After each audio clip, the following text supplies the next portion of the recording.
যে কোনো পরীক্ষায় দিই না কেন, সেটা আরআরবি হতে পারে, পিএসসি মিসলেনিয়াস হতে পারে, আমাদের এসএসসি স্টাফ সিলেকশন কমিশন হতে পারে, পুলিশের এসআই বা কনস্টেবল হতে পারে, বা এখন এই যে পঞ্চায়েতের ফর্ম বেরিয়েছে, গ্রাম পঞ্চায়েতের ফর্ম ফিল আপ হচ্ছে। যে কোনো পরীক্ষার ক্ষেত্রে না অঙ্ক খুব ইম্পর্টেন্ট। অঙ্ক ছাড়া কিন্তু যে কোনো পরীক্ষায় সিলেকশন পাওয়া খুব চাপের। আমরা আমাদের এই চ্যানেলে যে সমস্ত অঙ্কগুলো করাচ্ছি, সেই অঙ্কগুলো থেকে কমন পাওয়ার সম্ভাবনা অনেকটাই বেশি। প্রতিটা চ্যাপ্টার ধরে ধরে প্র্যাকটিস সেট হবে, সেই প্র্যাকটিসগুলো আপনি করুন, দেখুন উপকারে লাগবে। চলুন প্রথম অঙ্ক শুরু করি। 0.40 বর্গমূল বা তার সব থেকে কাছের রাশি কোনটি? তো দেখুন, √36 মানে হচ্ছে 6, √49 মানে হচ্ছে 7, এর মাঝামাঝি সংখ্যা আছে 40, মানে 6-এর পরে পয়েন্ট দিয়ে কিছু হবে বা 6-এর কাছাকাছি হবে। এখানে যদি 6 দিয়ে শুধু একটা অপশন থাকতো, তাহলে কিন্তু আমি এটাকেই অ্যান্সার করে দিতাম। কিন্তু 6 দিয়ে যেহেতু দুটো অপশন আছে, 0.61 আর 0.63, দুটো অপশন থাকার জন্য এটা কিন্তু আমাকে ক্যালকুলেশন করতে হবে। মানে এখানে যদি 6 না দিয়ে আরেকটা অঙ্ক এরকম থাকতো 0.73 বা 0.51, এরকম যদি অপশন থাকতো, তাহলে কিন্তু আমাদের অ্যান্সার এই যেটা 6 দিয়ে আছে এটাই হয়ে যেত।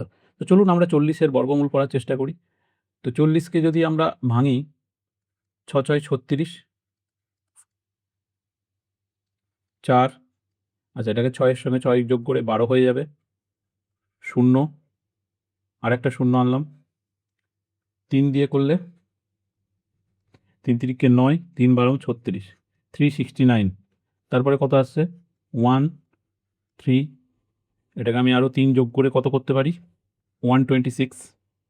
আমি যদি আরও করতে চাই আর কি, 0 নামালাম, এখানে 2 দিয়ে করলে 2 দুগুণে 4, 6 দুগুণে 12, 2 হাতে থাকে 1, 12 দুগুণে 24 আর 1 এ 25, 2524, 576। তো এরকম করতে থাকলে হয়েই যাবে। তো আমাদের এখানে দশমিক আছে, প্রথমেই স্টার্টিংয়ে দশমিক ছিল, তাহলে এটা 0.632 এরকম একটা সংখ্যা বেরিয়ে যাচ্ছে, ঠিক আছে? তার মানে আমাদের এ অ্যান্সার হবে। ওকে, এ অ্যান্সার হবে, বোঝা গেছে? চলো নেক্সট দেখি। 3937 3947 এর সঙ্গে কোন ক্ষুদ্রতম সংখ্যা যোগ করলে যোগফল একটি পূর্ণ সংখ্যা হবে? তো আমরা একটা কাজ করছি, এটাকে গুণ করেও দেখতে পারি যে কি হতে পারে। আমি একটা কাজ করলাম, আমি এটা করলাম 3942 42 - 5, এটা করলে কত হবে? এটা করলে 3937 হবে, ইন্টু 3942 প্লাস 5, তাহলে 42। আমি যদি এখানে 42-এর সঙ্গে 5 যোগ করি কত হবে 3947। তাহলে আমি এখানে কি পেলাম? a plus B, a minus B, তাই তো? তাহলে আমি এটা লিখতে পারি 3942 তার হোল স্কোয়ার মাইনাস 5 তার whole square, 3942 whole square minus 25। তাহলে আমরা দেখতে পাচ্ছি 25 যদি আমি যোগ করতে পারি, তাহলে এই সংখ্যাটার সঙ্গে একটা, কারণ এটা তো অলরেডি পূর্ণবর্গ সংখ্যা আছেই, ঠিক আছে? তাহলে 25 যদি যোগ করা হয়, তাহলে যোগফল একটি পূর্ণবর্গ সংখ্যা হবে। নেক্সট, 75-কে দুটি পূর্ণ সংখ্যার গুণফল হিসাবে কতভাবে প্রকাশ করা যায়? তো চলো আমরা 75-কে ভেঙে নিই। 175, সরি, 3 দিয়ে যাবে? 5 আর 1 6 আর 7, না যাবে না 3 দিয়ে। 5 দিয়ে, 5 দিলে 35, আবার 5 দিলে 7, তাহলে কি পাচ্ছি? 5, 5 আর 7। তার মানে কি হতে পারে সংখ্যাটা? সংখ্যা হতে পারে 5 × 35 হতে পারে, আর 7 × 25 হতে পারে। আর কি কিছু যাবে? না, আর কিছু যাবে না। তাহলে এটা 2 অ্যান্সার। নেক্সট, এনসিসির বাৎসরিককালে ক্যাডারদের মধ্যে 65% মাছ খায়, 55% মাংস খায় এবং 40% মাছ ও মাংস দুটোই খায়। শতকরা কতজন মাছ মাংস কোনোটাই খায় না? তাহলে মাছ খায় কতজন? মাছ খায় হচ্ছে 65%। মাংস খায় কতজন? মাংস খায় 40%। আমরা দুটোকে যোগ করলে কত পাই? 105%। এটা ভুল হলো। মাছ খায় 65%, মাংস খায় 55%। আমি দুটোই 40 করে দিয়েছিলাম। এই যে মাছ 65, মাংস 55, দুটো যোগ করলে কত হবে? 5 আর 5 0, হাতে থাকে 1, 6 আর 1 7, 7 আর 5 12, 120% মাছ মাংস খায়। এর মধ্যে আবার বলছে 40% উভয় খায়, তাহলে এটা প্লাস হয়েছিল, এটা মাইনাস হবে, তাহলে 80%। তাহলে মাছ আর মাংস বোথ খায় হচ্ছে 80%। তাহলে কতজন খায় না? এটাকে 100 থেকে বিয়োগ করে দাও, 100 মাইনাস 20, 80 সমান 20%।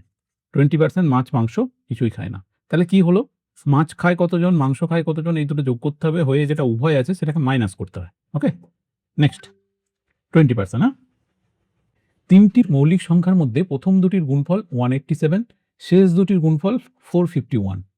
তো প্রথম এবং তৃতীয় মৌলিক সংখ্যার মধ্যে পার্থক্য কত? তো দেখি আমি 187কে ভাঙার চেষ্টা করি। এটাকে ভাঙলে 11 দিয়ে কাটলে 11 1 11, 7 11 77। তাহলে 187 ইজ ইকুয়াল টু 11 ইন্টু 17। আচ্ছা, 451কে এটাকে কি 11 দিয়ে যাবে? 11 4 11 44, 11 1 11। তাহলে এটা হচ্ছে 11 ইন্টু 41। তাহলে আমি ধরে নিলাম এটা দুটো যেহেতু কমন আছে, তো প্রথম আর তৃতীয় মানে এই দুটোর মধ্যে ডিফারেন্স চেয়েছে। 41 মাইনাস 17 কত হচ্ছে দেখো, এটা 4 হচ্ছে, 4 7 করে দিতে 11, তা 4 দিতে হাতে থাকে 1 2 24। 24 আছে কি আমাদের অপশনে? হ্যাঁ 24 আছে। তাহলে এটার অ্যান্সার হবে 24। নেক্সট, একটি ধাতব ডিস্কের উচ্চতা 27.3 সেন্টিমিটার, প্রতিটি ডিস্ক 0.7 সেন্টিমিটার পুরু। তাহলে কোনো একটি স্তূপে কতগুলি ধাতব ডিস্ক থাকবে? এটা সিম্পল ভাগ করে দাও। টোটাল স্তূপটার উচ্চতা কত? 27.3, আর এটার উচ্চতা 0.7। তো এটা ক্যান্সেল হয়ে গেল। 7 দিয়ে এটাকে যদি কাটা হয়, 3 7 21, 6 3 7 9 63, 39। 39 ইজ দ্য অ্যান্সার। নেক্সট, 5/21, 13/24, 17/27, 11/26 এই ভগ্নাংশগুলির মধ্যে বৃহত্তম কোনটি? দেখো এগুলো অনেকগুলো প্রসেস আছে, এলসিএম করে। আমি যেটা করি, আমার যেটা সব থেকে ভালো লাগে সেটা হচ্ছে আমি এরকমভাবে ভাগ করে দিই। 5/21কে ভাগ করি, পয়েন্ট খাইয়ে 0 আসবে। 21 দুগুণে 42, 8 0, 3 দিয়ে করলে 3 1 3, 3 দুগুণে 6, 63। দশমিকের পরে দুটো সংখ্যা নিলাম, আর নিলাম না। 13/24 এটাকেও যদি ভাগ করি, দশমিক দিয়ে 0 এলো। 5 দিয়ে করলে 5 24 120, 10 4 24 96, এটা 0.54 এলো। 17/27কে করি, 6 দিয়ে করলে 6 7 42, 2 হাতে থাকে 4, 6 দুগুণে 12 আর 4 14, 142, 8 28। ভুল হচ্ছে কিছু?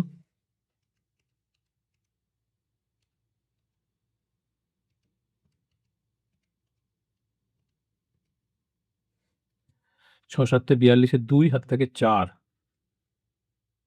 6 দুগুণে 12 আর 4 16, এটা 16 হবে, 162। তাহলে 8 ভাগশেষ নামলো 0, কত দিয়ে যাবে? 3 দিয়ে গেলে তো 81 হয়ে যাচ্ছে। আচ্ছা ঠিক আছে, আমি 3 দিয়েই করি, 3 দিয়ে 81 থাক, 81ই থাক। 11কে 26 দিয়ে ভাগ করি, পয়েন্ট খাইয়ে 0। 4 দিয়ে করলে 4 ছক 24, 4 হাতে থাকে 2, 10, 104। তো এটা 4 এর পর যা হোক কিছু একটা বেরোবে। তো আমি দেখতে পাচ্ছি সব থেকে বড় হচ্ছে 0.63, মানে 17/27 হচ্ছে সব থেকে বড়। তো সি আমাদের অ্যান্সার। আমাদেরকে যদি পরপর সাজাতে বলতো তাহলে এইটা সব থেকে বড়, দ্যাট ইজ নাম্বার 1। তারপরে হচ্ছে এইটা 13/24, দ্যাট ইজ নাম্বার 2। আর তারপরে এইটা হচ্ছে 11/26, এটা 3। তারপরে এটা 4। ওকে, নেক্সট, যদি একটি নির্দিষ্ট গতিতে 120 কিলোমিটার পথ অতিক্রম করতে 2.5 ঘন্টা লাগে, তাহলে 300 কিলোমিটার পথ অতিক্রম করতে কত সময় লাগবে? তাহলে 120 ডিভাইডেড বাই 2.5, এটা করতে কতক্ষণ লাগছে? এটা কাটলে এখানে 10 হবে, 2 5, এটা 5 দিয়ে কাটলে 24। তাহলে স্পিড হচ্ছে 48 কিমি পার আওয়ার। কত কিলোমিটার যেতে হচ্ছে আমাদেরকে? 300 কিলোমিটার। 48 করে স্পিড, দেখো কত হচ্ছে। 6 দিয়ে যাবে, 6 8 48, 8 হাতে থাকে 4, 4 ছক 24 আর 4 28, 12, 6 পূর্ণ 12 48, এটাকে কাটলে 4 হয়, তাহলে 6 পূর্ণ 1 4 ঘন্টা টাইম লাগবে। আমাদের 6 পূর্ণ 1 4 অপশন আছে সিএতে, তাহলে এটাই অ্যান্সার হওয়া উচিত।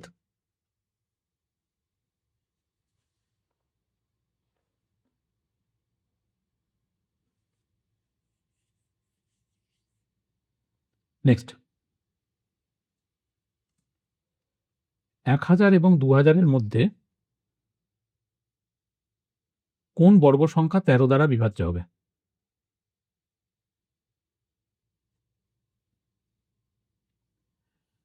তো এইগুলো কি আগে 13 দ্বারা বিভাজ্য যাচ্ছে? তো দেখি, 4595 কে আমরা যদি 13 দ্বারা ভাগ করার চেষ্টা করি, হ্যাঁ এটা যাচ্ছে 115। 1508 কে 13 দ্বারা ভাগ করা যাবে, 116। তো এগুলো সবই দেখছি 13 দ্বারা, মানে এগুলো 13রই মাল্টিপ্লাই আছে। এটা হচ্ছে 117। 1534 কে 13 দিয়ে ভাগ করলে 118। আচ্ছা, পূর্ণ বর্গ সংখ্যা বলেছে, তার মানে এইগুলোকে আবার তাহলে 13 দিয়ে ভাগ যেতে হবে। দেখি এগুলোর মধ্যে কোনটা 13 দিয়ে ভাগ যায়। তো আমরা দেখতে পাচ্ছি 117 কে 13 দিয়ে ভাগ যাবে। 3 তিরিকে 9, 3 9 27, 3 13 39। তাহলে 1521 is equal to 3 into 3 into 13 into 13। তাহলে একটা 13 একটা 3 পাওয়া গেল, সমান 39। Okay, this is the right answer. তার মানে অন্য সংখ্যাগুলোকে 13 দিয়ে একবার ভাগ যাচ্ছিল, কিন্তু এই সংখ্যাটাকে 13 দিয়ে দুবার ভাগ যাচ্ছে, তাই এটা আমাদের অ্যান্সার হলো। নেক্সট, এক ভদ্রলোক মোট দূরত্বর 3/7 বোটে, 2/5 ট্রেনে ভ্রমণ করেন। অবশিষ্ট দূরত্ব 18 কিলোমিটার হেঁটে ভ্রমণ করেন। তার ভ্রমণকালে মোট দূরত্ব তিনি কত অতিক্রম করেন? ওকে, তাহলে বোটে যাচ্ছে 3/7, ট্রেনে যাচ্ছে 2/5, এইগুলোকে যোগ করলে কত হবে? 5 আর 7 লসাগু হচ্ছে 35, 5 3 5 15 প্লাস 7 দুগুণে 14। তাহলে 29/35 অংশ তিনি কিসে যাচ্ছেন? বোটে আর ট্রেনে। তাহলে বাকি কত? 1/29/35, এটা করলে কত হবে? 6 এর 35 হবে, তাই তো? এইটা সমান হচ্ছে 18 কিমি। তাহলে টোটালটা সমান কত? টোটালটা সমান 18 ইন্টু, এটা উল্টে যাবে, 35/6, এটা কাটলে 3 হবে, সমান 105 কিমি। বোঝা গেল? তাহলে টোটাল ডিস্টেন্স সমান 105 কিলোমিটার। আচ্ছা, 10টা অঙ্ক হলো, এগুলোই প্র্যাকটিস করো। ভিডিও বড় হলে অনেকের একটানা দেখতে অসুবিধা হয়। যদি চ্যানেলটা ভালো লাগে তাহলে সাবস্ক্রাইব করো, ভিডিওটা ইউজফুল মনে হলে লাইক করো, দীনবন্ধু একাডেমি চ্যানেলকে শেয়ার করো, যাতে এই চ্যানেলটায় বেশি বেশি লোক সাবস্ক্রাইব করে। ঠিক আছে, আবার দেখা হচ্ছে অন্য কোনো ভিডিওতে। Thank you.